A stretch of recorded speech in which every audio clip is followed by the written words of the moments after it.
Welcome to the Mini Crisis, brought to you by the Tales of Crisis podcast.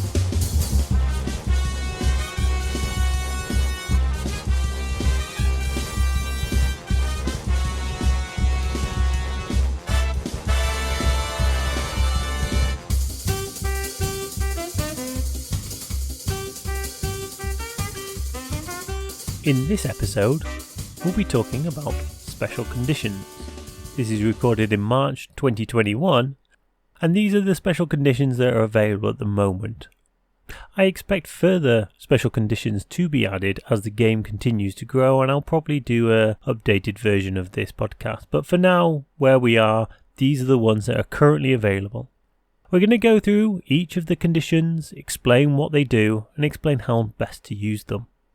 Before we get into that, what are they and how are they normally triggered? There's a range of special conditions that are normally given to your opponent's character as part of an attack, usually triggered on a wild, so that means in your attack dice, if one of the results is a wild, normally that then means that any special conditions that are given from that particular attack will be given to the character you are attacking. Another common way in which you can gain special conditions could be from Crisis. An example of this is Demons Downtown, where you would get incinerated tokens if you are on the objectives at the end of the round. If you have a special condition, one of the ways in which you can get rid of that special condition is by the shake action. So as part of your activation, one of your actions you can take is a shake. Part of a shake, you will remove one of these special conditions. Other ways include part of the Asgardian leadership, you can pay a power and remove one. Or there are some characters, for example Wong, who as part of an action can remove a special condition from one of your characters. And talking of characters like Wong, there are other characters who can do the opposite. An example of this is Crystal from the new Inhumans release, who prevents you from doing a shake action on a number of special conditions. Not all of them, but a set few. So something to be aware of. If you're within a certain range of her, you won't be able to do a shake. Each character box and part of the core box come with the required tokens. So there are a number in the core box of the common ones, and also within each character expansion pack you will get tokens for the relevant special conditions that those particular characters can give out. That means from a physical perspective you have everything you need. On TTS, another form of play, they're all there automatically, and one of the good things about that is if you hover over those conditions, it will explain what the rule is. This is a good way to learn it if you're playing for the first time and you're playing on TTS. Just hover over them and they'll tell you exactly what they do.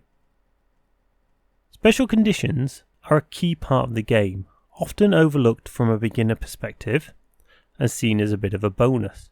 But the more you get into the game, the more you realise how important these are. A shake is a way to get rid of them, as we've mentioned, however it costs an action, and often you do not want to spend an action to do this, though at times you will not have a choice, because you will need to remove that special condition. So let's go through the special conditions and see what they all mean. First one, and most common, is bleed. Now the rules for bleed and the rules for all special conditions can be found on the online rulebook at Atomic Mass Games, and it's all part of Appendix B. Now the rules for bleed are: the character suffers 1 damage at the end of its activation. So this means once you've gone with that character, if it still has got bleed, then it will take 1 more damage.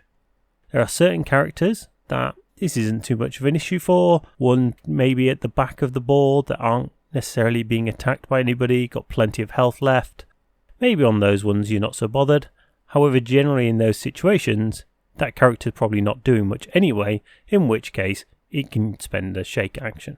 It is, however, especially important for those that are under threat, as often if you leave that character with just 1 health left, if you're able then to put the bleed on, it means that that character has to either do a shake in their next activation, or they will get dazed or KO'd once they finish. Sometimes that's a worthwhile risk, and I've done that before where I know they're going to get dazed, maybe do their 2 attacks, and therefore be able to do some damage, and then I just accept that they're then going to get dazed or KO'd. One thing to note about bleed, as mentioned in the last episode, this does not give you power. So this is not classed as an enemy attack, and therefore you do not receive power for this. The next special condition down the list is a hex. Now, the rules for a hex are: the character does not roll an additional dice for its critical results during attack, defense, or dodge rolls. So this is really impactful. If you're rolling on dice and you're unable to get your additional dice from your crits, that can make a massive impact when we come to looking at spikes. Spikes are where, on natural dice variation, you can either get a lot of positive or a lot of negative results. MCP is renowned for this, one because of the way that they use D8, but also based on crits. This means that you could roll maybe 4 dice, and all 4 of those could be crits, and that gives you another 4 additional dice, which is massive. However, if the character has got a hex on it, they're not getting those additional dice, which again has a massive impact. Definitely not one you want your character to be on. And it's also important this isn't just attack and defense, which often is the case. This also includes dodge rolls. Next up, we've got Incinerate. The rules for Incinerate are that the character removes 1 die from its defense rolls. So again, very impactful.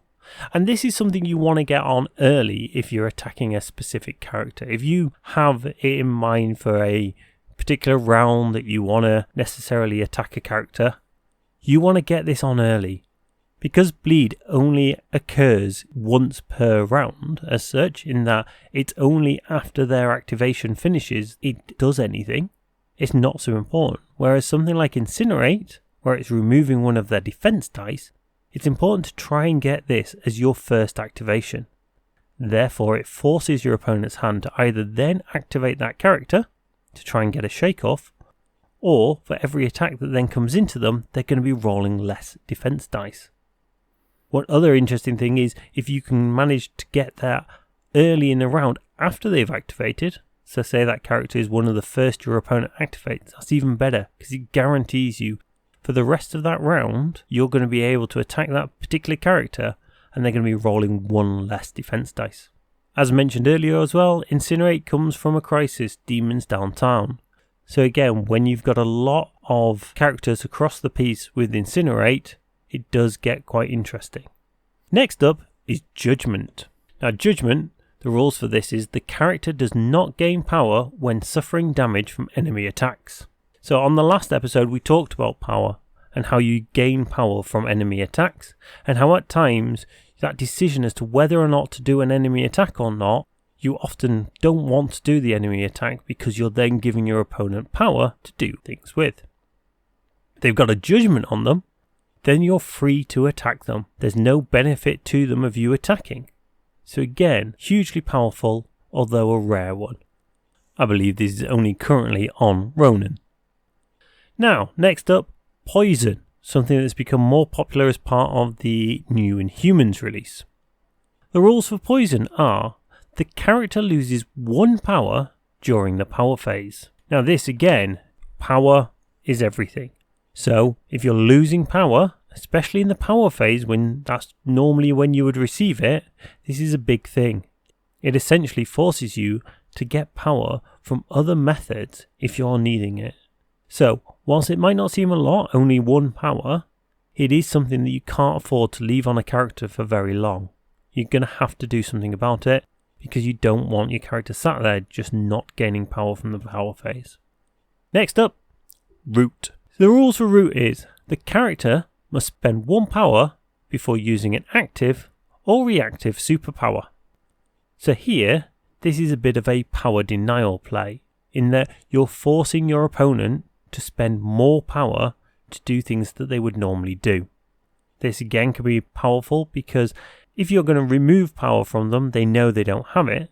However, with this, they still have that power, but it's making them make more decisions. It's meaning that they won't be able to do what they would normally do with their power with regard to those particular superpowers. So again, making your opponent make more decisions. Next up, we've got Shock. Now Shock is very similar to Incinerate, apart from it works on attack rolls instead of defense rolls. So this is the character removes 1 die from its attack rolls. Similarly to Incinerate, this is huge, especially if you know that a particular character is about to come into your lines and do a load of damage. They're a particularly powerful character. Anything you can do to help mitigate that, you should do. And this gives you that opportunity. You put shock on them, and it means that maybe their 7 dice attack is now only 6 dice. And that can make a huge difference. Or maybe they have to do a shake action in order to remove that, which again removes one of their potential attacks or potential moves. Next up, slow. Now slow, the rules for this are the character can only use the short movement tool while advancing. This is more situational. If you have a slow moving character, there's no impact to them. If you've got a long moving character though, this is a huge disadvantage. The area covered by a long distance mover compared to a short distance mover is massive. Medium, it's an annoyance, it's not the end of the world, but for a long mover who's normally there because of their long movement, making them go short can have a drastic effect. A great example of this would be Angela, a 5-point character with a long move and a big base. You really want to utilise that move and get her where you want her. If she can only move slow, then that really hampers your opponent's plans. Next up, Stagger. When the character activates its first action, it must be a shake action. This shake action must remove the Stagger special condition. This is probably one of the most impactful special conditions in the game at the moment. This essentially removes one of your actions. It forces you to go from 2 actions down to 1. It's a 50% difference. And that can be huge. If you have a very powerful character in your lines and they're going to do a whole raft of things, if you can force them to actually only be able to do one of their 2 actions, it can swing the game massively. So anything where you can give out Stagger really should be considered as something that you should be looking to do. Obviously, on a lesser character that perhaps isn't going to do so much damage, it's less impactful. However, it's still worth doing. There's no way the character can ignore this and go for that guns blazing all-out attack. Finally, we have stun. Stun rules are, if an effect would cause the character to gain more than 1 power, it gains only 1 power instead. Again, very impactful. We're talking about power denial once more. If you're likely to do large-scale damage, this becomes huge.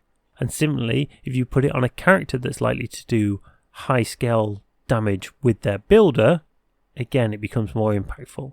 Where chip damage is happening either by the character or against that particular character, they're normally only getting 1 anyway, so less impactful. Maybe they're getting 2 when you reduce it. But where maybe there's a 6 or 7 health character and you manage to do a 6 damage attack on them, they're losing 5 power from that. And that can be huge in a game. Likewise, if they're the ones that's doing the big attack, and they're intending to do that in order to be able to gain enough power to maybe do one of their superpowers, putting stun on them can really hamper their plans.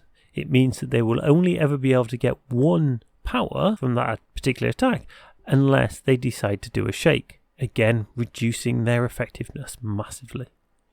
So there we have it. They are the 10 special conditions. As I said, you can find the full rules in the Appendix B of the rulebook, but they're definitely worth considering. When you're reading a card of a particular character, make sure you consider the impact and the use of those special conditions, because they can have a massive impact on the game. Therefore, when you're looking across the board and you're trying to analyse what to do next, think about where you could use the special conditions and where they can come in as part of the play. Don't just always look at the damage potential. Don't just always look at where an attack does and then think, well, there's a bonus if I do this special condition.